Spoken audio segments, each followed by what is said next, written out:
ಸ್ನೇಹಿತರೆ, ಮೀಡಿಯಾ ಮಾಸ್ಟರ್ಸ್ಗೆ ಸ್ವಾಗತ ಸುಸ್ವಾಗತ. ಗೆಳೆಯರೆ, ಧಮಕಿ ಕೊಟ್ಟು ಯಾರಾದರೂ ಸ್ನೇಹ ಸಂಬಂಧಗಳನ್ನು ಉಳಿಸ್ಕೊಳ್ಳೋದಕ್ಕಾಗತ್ತಾ? ಭಾರತ ಅಂಥದ್ದೊಂದು ಅವಕಾಶವನ್ನು ತನ್ನ ಅಕ್ಕಪಕ್ಕದ ದೇಶಗಳಿಗೆ ಈ ಹಿಂದಿನಿಂದಲೂ ಕೊಡ್ತಾ ಬರ್ತಾ ಇದೆ. ಒಂದು ಒಳ್ಳೆತನ, ಯಾರಿಗೂ ಕೇಡು ಬಯಸದ ಮನಸ್ಥಿತಿ ಮತ್ತು ನೈಬರ್ ಫಸ್ಟ್ ಅನ್ನೋ ಅನಗತ್ಯ ಸಿದ್ಧಾಂತ ಭಾರತವನ್ನು ಹೀಗೆ ಧಮಕಿಗಳಿಗೆ ಒಡ್ಡಿಕೊಳ್ಳಬೇಕಾದ ಸ್ಥಿತಿಗೆ ತಳ್ತಾ ಇವೆ. ಈಗ ವಿಷಯ ಏನು ಅಂದರೆ, ಭಾರತ ಮತ್ತು ಬಾಂಗ್ಲಾದ ನಡುವೆ ಡಿಸೆಂಬರಲ್ಲಿ ನಡೆಯಬೇಕಿರೋ ಗಂಗಾ ನೀರು ಹಂಚಿಕೆ ಒಪ್ಪಂದ ನಮಗೆ ಅನುಕೂಲ ಆಗುವ ಹಾಗಾದರೆ ಮಾತ್ರ ಭಾರತದ ಜೊತೆ ನಮ್ಮ ಸಂಬಂಧಗಳು ಉತ್ತಮವಾಗಿರುತ್ತವೆ. ಇಲ್ಲದೇ ಇದ್ದರೆ ಭಾರತದ ಜೊತೆ ಬಾಂಗ್ಲಾದ ಸಂಬಂಧಗಳು ಕೆಡತ್ವೆ. ಅಲ್ಲಿ ಏನಾಗಬೇಕು ಅನ್ನೋದನ್ನು ಭಾರತ ನಿರ್ಧಾರ ಮಾಡಬೇಕು ಅನ್ನೋ ಥರ ಬಾಂಗ್ಲಾದೇಶ ಭಾರತಕ್ಕೆ ಧಮಕಿ ಕೊಡ್ತಾ ಇದೆ ಮತ್ತು ಗಂಗಾ ನೀರು ಹಂಚಿಕೆಯಲ್ಲಿ ಭಾರತ ತನ್ನ ಪಟ್ಟನ್ನು ಸಡಿಲಿಸಿ ಬಾಂಗ್ಲಾಗೆ ಅನುಕೂಲ ಮಾಡಿಕೊಡಬೇಕು ಅನ್ನೋ ಒತ್ತಡವನ್ನು ಅಲ್ಲಿ ಬಾಂಗ್ಲಾ ಹೇರ್ತಾ ಇದೆ. ಹಾಗಾದರೆ ಏನಿದು ಬಾಂಗ್ಲಾ ಹಾಗೂ ಭಾರತದ ನಡುವಿನ ನೀರು ಹಂಚಿಕೆ ಒಪ್ಪಂದ? ಎರಡೂ ದೇಶಗಳ ನಡುವೆ ಯಾವೆಲ್ಲ ನೀರಿನ ಒಪ್ಪಂದಗಳಿವೆ? ಈಗ ಬಾಂಗ್ಲಾ ಭಾರತದ ಮುಂದಿಡ್ತಿರೋ ಡಿಮ್ಯಾಂಡ್ ಏನು ಮತ್ತು ಯಾಕೆ ಬಾಂಗ್ಲಾ ಭಾರತವನ್ನು ಇಕ್ಕಟ್ಟಿಗೆ ಸಿಲುಕಿಸುವ ಪ್ರಯತ್ನವನ್ನು ಮಾಡ್ತಾ ಇದೆ? ಇಲ್ಲಿ ಭಾರತ ಬಾಂಗ್ಲಾದ ಬೇಡಿಕೆಯನ್ನು ಒಪ್ಪದೇ ಇದ್ರೆ ಏನಾಗುತ್ತೆ? ಬನ್ನಿ ನೋಡೋಣ.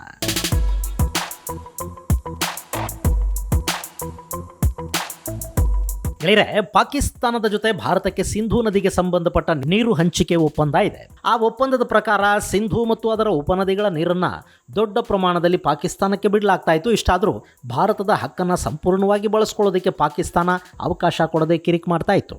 ಇನ್ನು ಎಷ್ಟು ಬಾರಿ ಭಾರತ ಮತ್ತು ಪಾಕಿಸ್ತಾನದ ನಡುವೆ ಯುದ್ಧಗಳಾದರೂ, ಅವರು ನಮ್ಮ ಮೇಲೆ ಎಷ್ಟೇ ಉಗ್ರ ದಾಳಿಗಳನ್ನು ಮಾಡಿದರೂ ಭಾರತ ನೀರಿನ ಒಪ್ಪಂದವನ್ನು ಮುಂದುವರಿಸ್ಕೊಂಡು ಹೋಗ್ತಾ ಇತ್ತು. ಆದರೆ ಮೊನ್ನೆ ಪಹಲ್ಗಾಮ್ ದಾಳಿಯ ನಂತರ ಭಾರತ ನೀರು ಮತ್ತು ರಕ್ತ ಒಟ್ಟಿಗೆ ಹರಿಯೋದಕ್ಕೆ ಸಾಧ್ಯ ಇಲ್ಲ ಅಂತ ಹೇಳಿ ಸಿಂಧೂ ನೀರಿನ ಒಪ್ಪಂದವನ್ನು ಅಮಾನತಿನಲ್ಲಿಟ್ಟಿದೆ.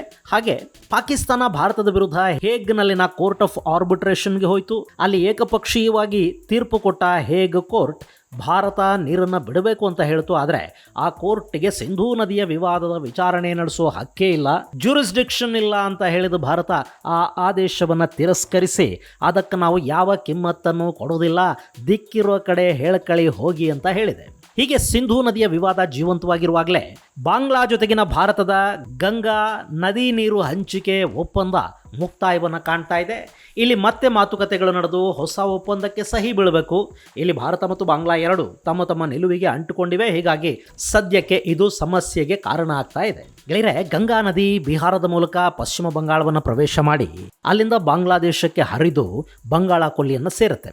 ಹೀಗೆ ಬಾಂಗ್ಲಾಗೆ ಕಾಲಿಟ್ಟು ಕೂಡಲೇ ಗಂಗೆಯ ಹೆಸರು ಪದ್ಮಾ ಅಂತ ಬದಲಾಗುತ್ತೆ. ಪದ್ಮಾ ನದಿ ಬಾಂಗ್ಲಾದ ಅತಿ ಪ್ರಭಾವಿ ನದಿ ಕೂಡ. ಇಲ್ಲಿ ಏನಾಗಿದೆ ಅಂದರೆ, ಬಾಂಗ್ಲಾದೇಶಕ್ಕದು ಪ್ರವೇಶ ಮಾಡುವ ಮೊದಲು ಪಶ್ಚಿಮ ಬಂಗಾಳದ ಮುರ್ಷಿದಾಬಾದ್ ಜಿಲ್ಲೆಯಲ್ಲಿ ಬಾಂಗ್ಲಾ ಗಡಿಗೆ ಸುಮಾರು 18 ಕಿಲೋಮೀಟರ್ಗಳ ದೂರದಲ್ಲಿ ಭಾರತ ಒಂದು ಬ್ಯಾರೇಜನ್ನು ನಿರ್ಮಾಣ ಮಾಡಿದೆ. ಅದನ್ನು ಫರಕ್ಕಾ ಬ್ಯಾರೇಜ್ ಅಂತ ಕರೀತಾರೆ.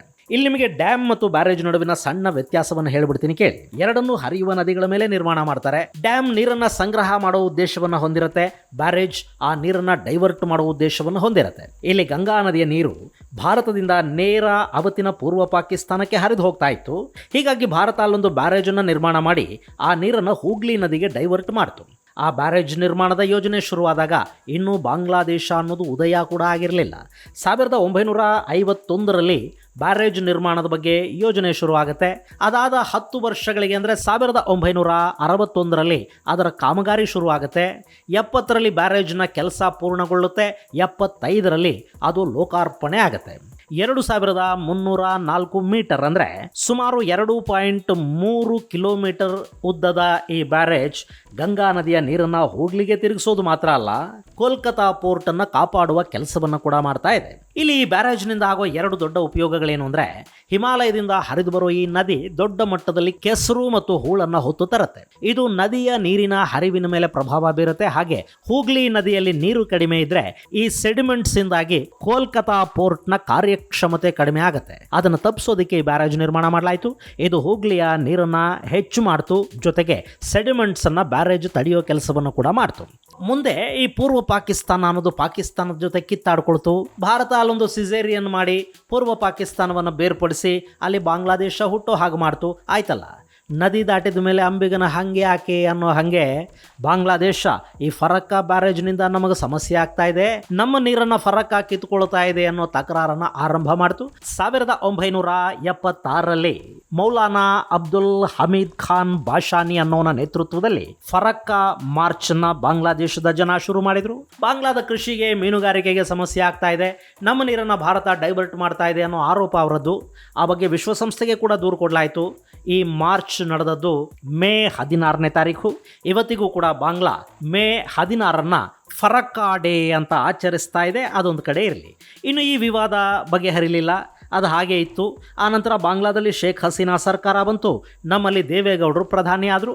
ಅಷ್ಟೊತ್ತಿಗಾಗಲೇ ಅವರು ಭಾವೈಕ್ಯತೆಯ ಹರಿಕಾರ ಅಂತ ಅನ್ನಿಸ್ಕೊಂಡಾಗಿತ್ತು. ಅಂತಾರಾಷ್ಟ್ರೀಯ ಜಲ ವಿವಾದವನ್ನು ಬಗೆಹರಿಸಿದ್ರೆ ಹೆಸರು ದೊಡ್ಡದಾಗತ್ತೆ ಅಂದ್ಕೊಂಡ್ರು ಏನೋ. ದೇವೇಗೌಡರು ಬಾಂಗ್ಲಾ ಪ್ರಧಾನಿಯ ಜೊತೆ ಮಾತುಕತೆಗೆ ಕೂತರು. ಗಂಗಾ ನೀರು ಹಂಚಿಕೆ ಒಪ್ಪಂದಕ್ಕೆ ಸಹಿ ಬಿತ್ತು. ಅಲ್ಲಿ 30 ವರ್ಷಗಳ ಒಂದು ಒಪ್ಪಂದ ಏರ್ಪಡ್ತು. ಅಲ್ಲೂ ಭಾರತ ತನಗೆ ತಾನು ಅನ್ಯಾಯ ಮಾಡಿಕೊಂಡು ಬಾಂಗ್ಲಾಗೆ ಹೆಚ್ಚು ನೀರು ಸಿಗೋ ಥರದ ಒಪ್ಪಂದಕ್ಕೆ ಸಹಿ ಹಾಕ್ತು.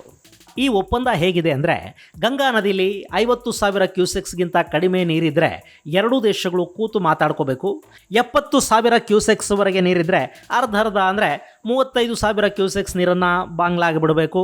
ಇನ್ನು 75,000 ಮತ್ತು ಅದಕ್ಕಿಂತ ಹೆಚ್ಚು ನೀರಿದ್ರೆ 40,000 ಕ್ಯೂಸೆಕ್ಸ್ ನೀರನ್ನು ಭಾರತ ಇಟ್ಕೋಬೇಕು. ಉಳಿದೆಲ್ಲ ನೀರನ್ನು ಬಾಂಗ್ಲಾಗೆ ಬಿಟ್ಟುಕೊಡ್ಬೇಕು. ಸಾಮಾನ್ಯವಾಗಿ ಮೇಲ್ದಂಡೆಯಲ್ಲಿರೋರಿಗೆ ಹೆಚ್ಚು ನೀರು ಸಿಗಬೇಕು, ಆದರೆ ಇಲ್ಲಿ ಕೆಳದಂಡೆಯಲ್ಲಿನ ಬಾಂಗ್ಲಾಗೆ ಹೆಚ್ಚು ನೀರು ಸಿಗೋ ಥರ ಎಷ್ಟೇ ಹೆಚ್ಚು ನೀರಿದ್ರೂ ಭಾರತದ ಹಕ್ಕು ಕೇವಲ 40,000 ಕ್ಯೂಸೆಕ್ಸ್ಗೆ ಮಾತ್ರ ಇರೋ ಥರ ಒಂದು ಕ್ಯಾಪ್ ಹಾಕಿ ದೇವೇಗೌಡರು ಒಪ್ಪಂದಕ್ಕೆ ಸಹಿ ಹಾಕಿಬಿಟ್ರು. ಅದು 1996ರಲ್ಲಿ ಅದು ಒಪ್ಪಂದ. ಈಗ ಅದಕ್ಕೆ 30 ವರ್ಷಗಳು ಪೂರ್ಣ ಆಗ್ತಾ ಇವೆ. ಅದು ಆ ಒಪ್ಪಂದ ನವೀಕರಣ ಆಗಬೇಕು. ಆದರೆ ಆ ನವೀಕರಣ ಏನಿದೆ ಅದನ್ನು ಹಳೆ ಒಪ್ಪಂದದ ಪ್ರಕಾರ ಬೇಡ. ಜನಸಂಖ್ಯೆ ಮತ್ತು ಹವಾಮಾನದಲ್ಲಿ ಸಾಕಷ್ಟು ಬದಲಾವಣೆಗಳಾಗಿವೆ. ಹೀಗಾಗಿ ಹೊಸ ಒಪ್ಪಂದ, ಹೊಸ ಮಾನದಂಡಗಳು, ಹೊಸ ಸೂತ್ರಗಳ ಆಧಾರದ ಮೇಲೆ ನಡೀಲಿ ಅಂತ ಭಾರತ ಹೇಳ್ತಾ ಇದೆ. ಏನೇ ಒಪ್ಪಂದ ಆಗಲಿ ನಮಗೆ ಲಾಭ ಆಗಬೇಕು ಅಷ್ಟೇ ಅಂತ ಬಾಂಗ್ಲಾ ಪಟ್ಟು ಹಿಡ್ಕೊಂಡು ಕೂತಿದೆ. ಗೆಳೆಯರೆ, ಇಲ್ಲಿ ಬಾಂಗ್ಲಾ ತನಗೆ ಫರಕ್ಕಾ ಬ್ಯಾರೇಜ್ನಿಂದ ಸಮಸ್ಯೆ ಆಗುತ್ತೆ ಅಂತ ಹೇಳ್ತಾ ಇದೆ ಅಲ್ವಾ. ಈಗ ಅವರೇನು ಮಾಡ್ತಿದ್ದಾರೆ ಅಂದರೆ, ಭಾರತದ ಗಡಿಗೆ ಹತ್ತಿರದಲ್ಲಿ ಅಂದರೆ ಫರಕ್ಕಾದಿಂದ ಸುಮಾರು 180 ಕಿಲೋಮೀಟರ್ ಕೆಳಭಾಗದಲ್ಲಿ ಪದ್ಮಾ ನದಿ ಮೇಲೆ ಕೂಡ ಒಂದು ಬ್ಯಾರೇಜನ್ನು ನಿರ್ಮಾಣ ಮಾಡ್ತಾ ಇದ್ದಾರೆ.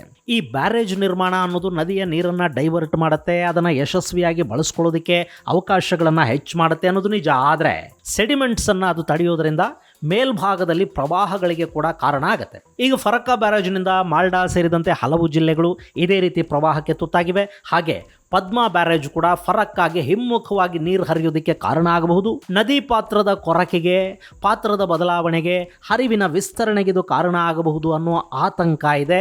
ಫರಕ್ಕಾ ಬ್ಯಾರೇಜ್ನಿಂದ ಇದೆಲ್ಲ ಭಾರತದಲ್ಲಾಗಿದೆ. ಈಗ ಪದ್ಮಾ ಬ್ಯಾರೇಜ್ನಿಂದ ಕೂಡ ಭಾರತದಲ್ಲೇ ಸಮಸ್ಯೆಗಳು ಉಂಟಾಗೋ ಸಾಧ್ಯತೆ ಇರುತ್ತೆ. ಹೀಗಾಗಿ ಈ ಬ್ಯಾರೇಜ್ ನಿರ್ಮಾಣದ ಬಗ್ಗೆ ಬಾಂಗ್ಲಾ ನಮ್ಮ ಜೊತೆ ಸಮಾಲೋಚನೆ ಮಾಡಬೇಕಿತ್ತು ಅಂತ ಭಾರತ ಹೇಳ್ತು. ಈಗ ಭಾರತದ ಈ ಅಸಮಾಧಾನವನ್ನು ಡೈವರ್ಟ್ ಮಾಡೋದಕ್ಕೆ ಬಾಂಗ್ಲಾ ನದಿ ನೀರಿನ ಒಪ್ಪಂದದಲ್ಲಿ ನಮಗೆ ಅನುಕೂಲ ಆಗದೇ ಇದ್ದರೆ ಭಾರತದ ಜೊತೆ ನಮ್ಮ ಸಂಬಂಧ ಕೆಡುತ್ತೆ ಅಂತ ಧಮಕಿ ಕೊಡ್ತಾ ಇದೆ. ಇಲ್ಲಿ ಬಾಂಗ್ಲಾಗೆ ಅನುಕೂಲ ಅಂದರೆ ಏನು?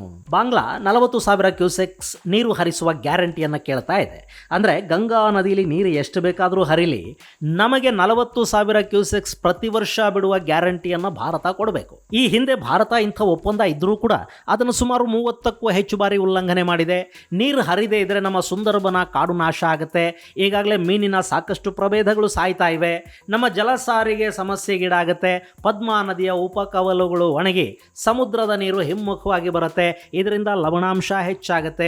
ಈ ರೀತಿಯ ಸಮಸ್ಯೆಗಳ ಪಟ್ಟಿಯನ್ನು ಬಾಂಗ್ಲಾ ಮುಂದಿಡ್ತಾ ಇದೆ. ನಮ್ಮಲ್ಲಿ ಜನಸಂಖ್ಯೆ ಕೂಡ ಹೆಚ್ಚಿದೆ. ಹೀಗಾಗಿ ಭಾರತ ಹೆಚ್ಚು ನೀರನ್ನು ಕೊಡಬೇಕು, ಜೊತೆಗೆ ಗ್ಯಾರಂಟಿ ಕೂಡ ಕೊಡಬೇಕು ಅಂತ ಬಾಂಗ್ಲಾ ಹೇಳ್ತಾ ಇದೆ. ಇನ್ನು ಭಾರತ ಗ್ಲೋಬಲ್ ವಾರ್ಮಿಂಗ್ನ ಕಾರಣಕ್ಕೆ ಗ್ಲೇಷಿಯರ್ ಕರಗುವಿಕೆ ಹೆಚ್ಚಾಗಿ ಹಿಮ ಕಡಿಮೆಯಾಗಿ ಗಂಗಾ ನದಿಯಲ್ಲಿ ನೀರು ಕಡಿಮೆ ಆಗ್ತಾ ಇದೆ. ಭಾರತದಲ್ಲಿ ಕೂಡ ಜನಸಂಖ್ಯೆ ಹೆಚ್ಚಾಗಿದೆ, ನಮಗೂ ನೀರಿನ ಅಗತ್ಯ ಇದೆ. ಹೀಗಾಗಿ ಭಾರತ ಈಗ ಏನು ನೀರು ತಗೋತಾ ಇದೆ ಅದರ ಜೊತೆ ಇನ್ನೂ 35,000 ಕ್ಯೂಸೆಕ್ನಷ್ಟು ಹೆಚ್ಚುವರಿ ನೀರು ನಮಗೂ ಬೇಕು ಅಂತ ಹೇಳ್ತಾ ಇದೆ. ಇಲ್ಲಿ ನೀರು ಹೆಚ್ಚು ಹರಿದ್ರೂ ಕೂಡ 40,000 ಕ್ಯೂಸೆಕ್ಸ್ ಮಾತ್ರ ಇಟ್ಕೋಬೇಕು ಅಂತ ಏನು ಹಳೆ ಒಪ್ಪಂದ ಹೇಳುತ್ತೆ, ಅದನ್ನು 75,000 ಕ್ಯೂಸೆಕ್ಸ್ಗೆ ಹೆಚ್ಚಳ ಮಾಡಿ ಉಳಿದ ನೀರನ್ನು ಬಾಂಗ್ಲಾಗೆ ಹರಿಯೋದಕ್ಕೆ ಬಿಟ್ಟು ಬಿಡೋದು ಭಾರತದ ಐಡಿಯಾ. ಇಲ್ಲಿ ಮಾತುಕತೆಗಳು ನಡೀತಾ ಇವೆ. ಅವು ಇನ್ನೂ ಒಂದು ನಿರ್ಣಯಕ್ಕೆ ತಲುಪಿಲ್ಲ. ನೀರು ಭಾರತಕ್ಕೂ ಬೇಕು, ಬಾಂಗ್ಲಾಗೂ ಬೇಕು. ಆದರೆ ಹಂಚಿಕೆ ಅದನ್ನು ಭಾರತ ಚೈನಾನ ನೋಡಿ ಕಲಿಬೇಕು.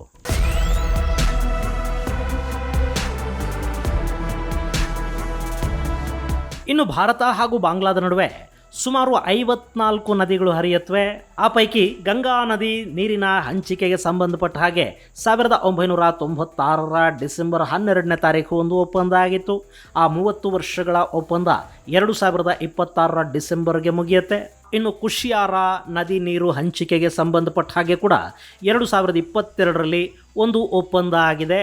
ಈ ನದಿಯ ಮೂಲಕ ಬಾಂಗ್ಲಾದೇಶಕ್ಕೆ ಚಳಿಗಾಲದಲ್ಲಿ 153 ಕ್ಯೂಸೆಕ್ಸ್ ನೀರನ್ನು ಪಡ್ಕೊಳ್ಳೋದಕ್ಕೆ ಅವಕಾಶ ಕಲ್ಪಿಸಿಕೊಡಲಾಗಿದೆ. ಹಾಗೆ ಎರಡು ದೇಶಗಳ ನಡುವೆ ಜಾಯಿಂಟ್ ರಿವರ್ಸ್ ಕಮಿಷನ್ ಇದೆ.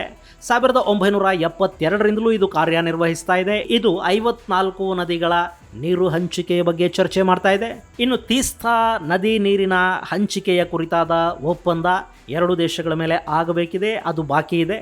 ಬಹುಶಃ ಆ ಒಪ್ಪಂದ ಇಷ್ಟೊತ್ತಿಗೆ ಆಗಿಬಿಡ್ತಾ ಇತ್ತೇನೋ. ಆದರೆ ಪಶ್ಚಿಮ ಬಂಗಾಳದ ಸರ್ಕಾರ ಈ ಒಪ್ಪಂದದಲ್ಲಿನ ಅಂಶಗಳು ಪಶ್ಚಿಮ ಬಂಗಾಳಕ್ಕೆ ಅನ್ಯಾಯವನ್ನುಂಟು ಮಾಡುತ್ತವೆ ಅಂತ ತಕರಾರು ತೆಗೆದ ಕಾರಣ ಆ ಒಪ್ಪಂದ ಆಗಿಲ್ಲ. ಯಾವುದೇ ನದಿ ನೀರು ಹಂಚಿಕೆ ಒಪ್ಪಂದವನ್ನು ಕೂಡ ಭಾರತ ತನಗೆ ಅನ್ಯಾಯ ಆಗದ ಹಾಗೆ ಮಾಡ್ಕೋಬೇಕು. ತನ್ನ ಜನಕ್ಕೆ ಕಡಿಮೆ ನೀರನ್ನು ಕೊಟ್ಟು ಪಕ್ಕದವರಿಗೆ ಹೆಚ್ಚು ನೀರು ಕೊಡೋದಿದೆಯಲ್ಲ, ಅದು ಭಾರತದ ದೃಷ್ಟಿಯಿಂದಲೂ ಒಳ್ಳೆಯದಲ್ಲ. ಹೀಗಾಗಿ ತೀಸ್ತಾ ನದಿ ನೀರು ಹಂಚಿಕೆ ಒಪ್ಪಂದ ಸಹಿ ಬೀಳದೆ ಹಾಗೆ ಉಳ್ಕೊಂಡಿದೆ. ಇನ್ನು ಈಗ ಬಾಂಗ್ಲಾದೇಶ ವಿಶ್ವಸಂಸ್ಥೆಯ ವಾಟರ್ ಕನ್ವೆನ್ಷನ್ಗೆ ಪ್ರವೇಶ ಮಾಡಿದ ದಕ್ಷಿಣ ಏಷ್ಯಾದ ಮೊದಲ ದೇಶ ಅನ್ನಿಸ್ಕೊಳ್ತಾ ಇದೆ. ಸೊ ವಿಶ್ವಸಂಸ್ಥೆಯ ಜಲಮಾರ್ಗಗಳ ಬಳಕೆ ಮತ್ತು ರಕ್ಷಣೆಯ ಅಧಿವೇಶನದಲ್ಲಿ ಬಾಂಗ್ಲಾದೇಶ ಗಂಗಾ ನದಿ ನೀರು ಹಂಚಿಕೆ ವಿಷಯವನ್ನು ಪ್ರಸ್ತಾಪ ಮಾಡುತ್ತೆ. ಆ ಮೂಲಕ ಇದನ್ನು ಇಂಟರ್ನ್ಯಾಷನಲೈಸ್ ಮಾಡೋ ಪ್ರಯತ್ನವನ್ನು ಬಾಂಗ್ಲಾ ಮಾಡುತ್ತೆ. ಇನ್ನು ಭಾರತ ಅಕ್ಕಪಕ್ಕದ ದೇಶಗಳ ಜೊತೆಗಿನ ತನ್ನ ಸಂಬಂಧ ಮತ್ತು ಸಮಸ್ಯೆ ಎರಡನ್ನೂ ದ್ವಿಪಕ್ಷೀಯವಾಗಿ ಇಟ್ಕೋಬೇಕು ಅಂತ ಬಯಸುತ್ತೆ. ಹೀಗಾಗಿ ಅಂತಾರಾಷ್ಟ್ರೀಯ ಮಧ್ಯಸ್ಥಿಕೆಗೆ ಅಥವಾ ಮೂರನೆಯವರ ಮಧ್ಯಸ್ಥಿಕೆಗೆ ಭಾರತ ಅವಕಾಶವನ್ನು ಕೊಡೋದಿಲ್ಲ. ಇನ್ನು ನಾವು UN water convention, water courses convention ಇದ್ಯಾವುದಕ್ಕೂ ಸಹಿ ಹಾಕಿಲ್ಲ. ಹೀಗಾಗಿ ವಿಶ್ವಸಂಸ್ಥೆಯ ಮಾತುಗಳನ್ನು ನಾವಿಲ್ಲಿ ಕೇಳಬೇಕು ಅನ್ನೋ ಒತ್ತಡ ಏನಿರೋದಿಲ್ಲ. ಆದರೆ ಭಾರತದ ವಿರುದ್ಧ ಅಂತಾರಾಷ್ಟ್ರೀಯ ಮಟ್ಟದಲ್ಲಿ ಪ್ರೊಪಗಂಡ ಮಾಡೋ ಕೆಲಸವನ್ನು ಬಾಂಗ್ಲಾ ಇಲ್ಲಿ ಮಾಡ್ತಾ ಹೋಗುತ್ತೆ. ಈಗಾಗಲೇ ಭಾರತ ಜಲ ಭಯೋತ್ಪಾದನೆಯನ್ನು ಮಾಡುತ್ತೆ ಅಂತ ಆರೋಪಿಸ್ತಾ ಇರೋ ಪಾಕಿಸ್ತಾನದ ಜೊತೆ ಈ ಬಾಂಗ್ಲಾ ಕೂಡ ದನಿಗೂಡಿಸುವ ಸಾಧ್ಯತೆಗಳಿರುತ್ತವೆ. ಆದರೆ ಒಪ್ಪಂದ ಮಾಡ್ಕೊಳ್ಳೋದನ್ನು ಮುಂದೂಡಿ ಒಪ್ಪಂದವನ್ನು ನವೀಕರಿಸದೆ ಅದನ್ನು ಅಮಾನತ್ತಲ್ಲಿಟ್ಟುಬಿಟ್ರೆ ಬಾಂಗ್ಲಾ ಮುಂದಿನ ದಿನಗಳಲ್ಲಿ ದೊಡ್ಡ ಸಮಸ್ಯೆಗೆ ಸಿಲುಕುವ ಅಪಾಯ ಕೂಡ ಇರುತ್ತೆ. ಇದು ಗೆಳೆಯರೆ ಭಾರತಕ್ಕೆ ಬಾಂಗ್ಲಾ ಕೊಡ್ತಾ ಇರೋ ತಣ್ಣನೆಯ ಧಮಕಿ ಕುರಿತಾದ ಒಂದಷ್ಟು ಮಾಹಿತಿ. ಇನ್ನು ಇಲ್ಲಿ ಭಾರತ ಏನು ಮಾಡಬೇಕು ಅಂತ ನಿಮಗನ್ಸುತ್ತೆ ಅನ್ನೋದನ್ನು ಕಾಮೆಂಟ್ ಬಾಕ್ಸಲ್ಲಿ ತಿಳಿಸಿ. ಮುಂದಿನ ಸಂಚಿಕೆಯಲ್ಲಿ ಮತ್ತಷ್ಟು ವಿಶೇಷಗಳ ಜೊತೆ ಮತ್ತೆ ಭೇಟಿಯಾಗೋಣ. ಅಲ್ಲಿವರೆಗೆ ಜೈ ಹಿಂದ್, ಜೈ ಕರ್ನಾಟಕ.